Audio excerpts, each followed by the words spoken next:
이사야 16장 역시 15장에 이어 모압에 관한 심판의 메시지입니다. 이사야 15장 말씀을 나눌 때 말씀드렸습니다. 제가 15장 5절에서 7절까지 말씀을 읽어보겠습니다. 내 마음이 모압을 위하여 부르짖는도다.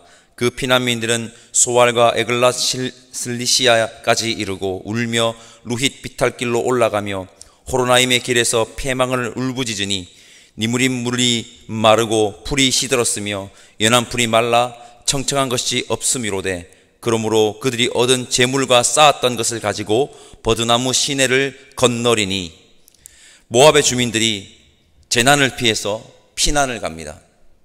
자신들의 재산을 들고 피난을 가는 그 장면을 통해 그들이 아무리 자신들의 것을 움켜쥐고 자신들이 안전하다고 여기는 곳으로 피난해도 아무 소용이 없다고 말씀을 드렸습니다.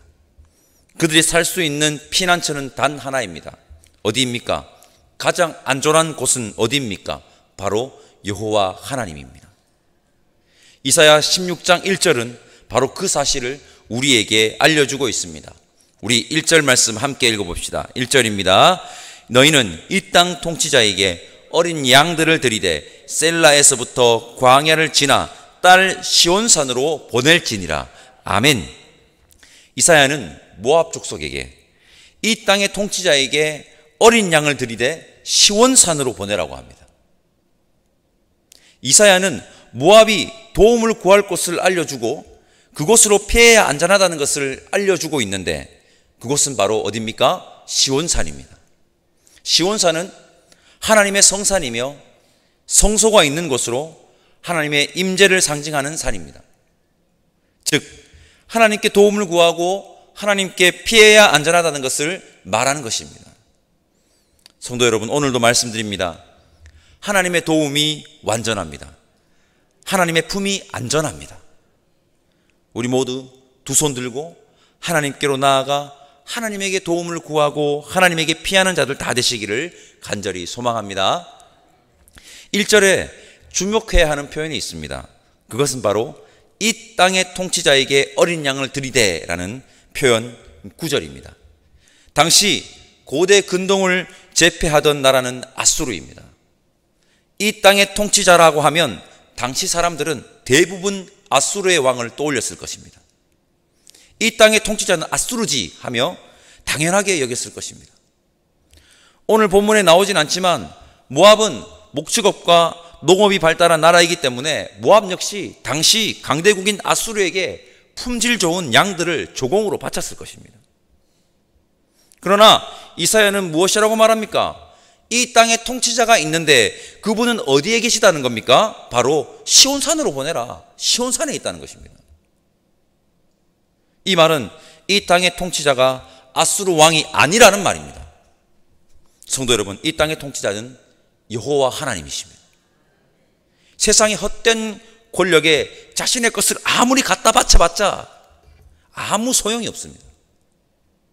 성경을 보십시오. 자신들이 의지했던 그 권력에 의해 짓밟힘을 당하는 것이 바로 세상의 역사입니다.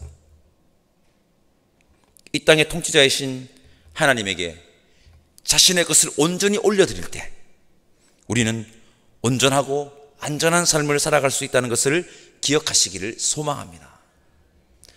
모압이라는 민족이 가지고 있는 죄성이 있습니다.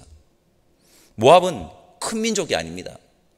힘이 강력한 강대국도 아닙니다. 고대 근동 지역에서 아주 작은 나라이며 연약한 나라 중에 하나입니다. 그런 모압이 누구를 괴롭히고 방해하고 길을 막았습니까? 바로 이스라엘입니다. 이것이 모압이 가진 죄성입니다. 이스라엘이 아주 특별한 민족이고 그런 민족을 괴롭히고 방해하고 길을 막았었기 때문에 이것을 모압의 죄성이라고 할까요? 아닙니다. 더 큰 이유가 있습니다. 그것은 바로 이스라엘 역시 아주 작은 나라이고 연약한 나라이기 때문입니다. 그리고 모압이 이스라엘을 괴롭히고 방해하고 길을 막았었을 때는요, 이스라엘이 출애굽하여 가나안을 향하던 길이었다는 겁니다. 가나안을 향해 가던 중이었다는 겁니다. 뭡니까? 나그네 신세였다는 겁니다. 나그네 신세. 연약한 자가 연약한 자를 돌보지 않는 것이 바로 모압 족속이 가지고 있는 죄성입니다. 힘이 강력한 자가 연약한 자들을 괴롭히는 것 물론 악한 일입니다. 정의와 공의의 하나님께서 그들을 그대로 내버려 두시지 않으십니다. 그에 못지않게 연약한 자가 연약한 자의 마음을 알아야 되지 않겠습니까? 연약한 자가 그것을 모르고 연약한 신세를 알면서도 또 다른 연약한 자를 괴롭히는 것을 하나님은 엄청나게 싫어하십니다. 이것이 죄성입니다. 신명기 24장 17절과 18절 말씀 제가 읽어보겠습니다. 너는 객이나 고아의 송사를 억울하게 하지 말며 가부의 옷을 전당 잡지 말라. 너는 애굽에서 종되었던 일과 내 하나님 여호와께서 너를 거기서 속량하신 것을 기억하라. 이러므로 내가 내게 이 일을 행하라 명령하노라. 아멘.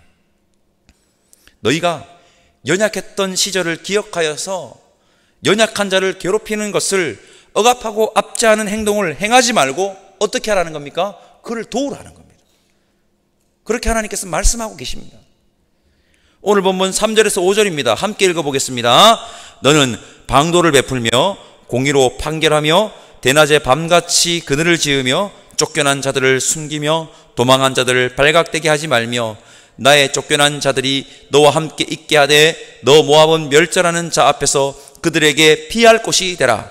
대저 토색하는 자가 망하였고 멸절하는 자가 그쳤고 압제하는 자가 이 땅에서 멸절하였으며 다윗의 장막에 인자함으로 왕위가 굳게 설 것이요 그 위에 앉을 자는 충실함으로 판결하며 정의를 구하며 공의를 신속히 행하리라. 아멘. 하나님은 이스라엘 백성들에게 이렇게 말씀하십니다. 연약한 그들, 재난을 피해 피난하는 모압의 주민들을 돌보라. 도와줘라. 이스라엘 백성들 이렇게 반응할 수 있을 것 같습니다. 하나님, 저놈들이 우리에게 어떻게 했는데 우리가 어떻게 돕습니까? 그런데 하나님은 뭐라고 합니까? 그래도 그들을 돌보고 도와줘라.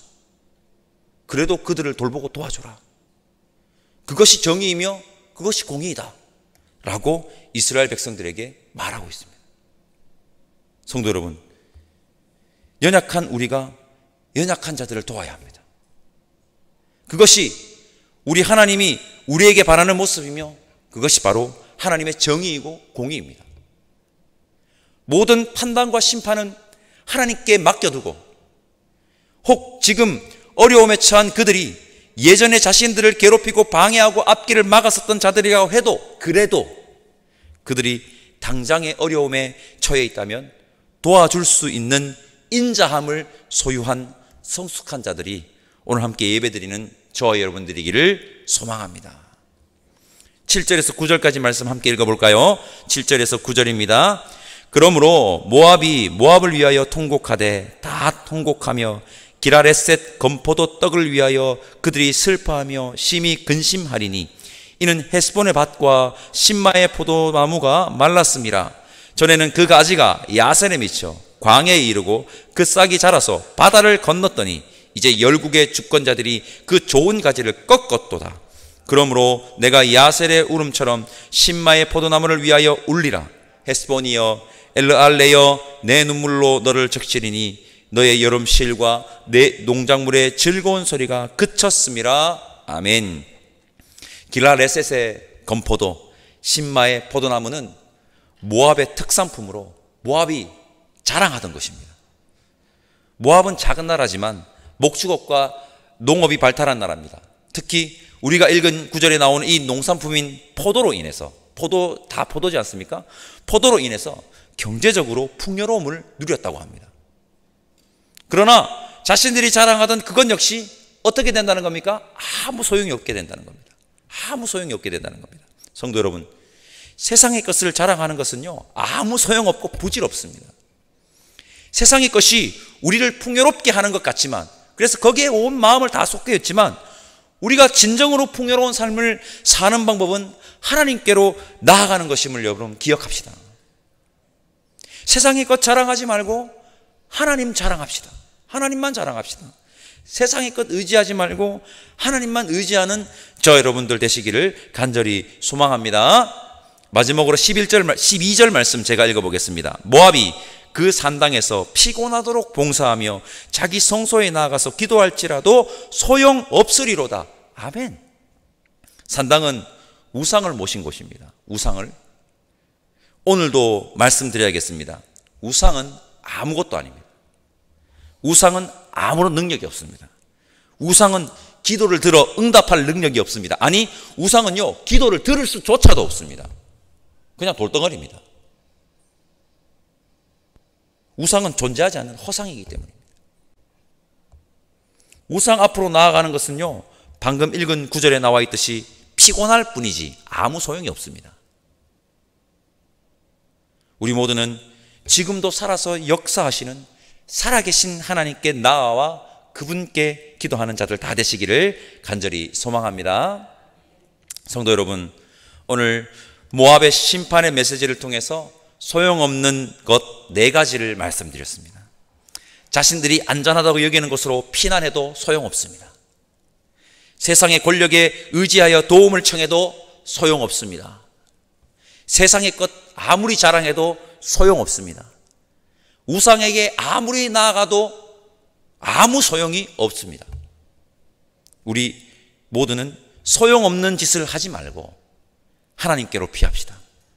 하나님만 의지하고 하나님에게 도움을 청합시다. 하나님만 자랑합시다. 지금도 살아계신 하나님께 나아와 간구하는 믿음의 사람들이 다 되시기를 바랍니다. 한 걸음 더 나아가 연약한 자들을 돌보는 하나님의 공의와 정의를 실천하는 성숙한 자들이 저와 여러분들이기를 간절히 소망합니다. 기도하겠습니다. 하나님, 감사합니다. 오늘도 우리는 모압을 향한 심판의 메시지 앞에 섰습니다.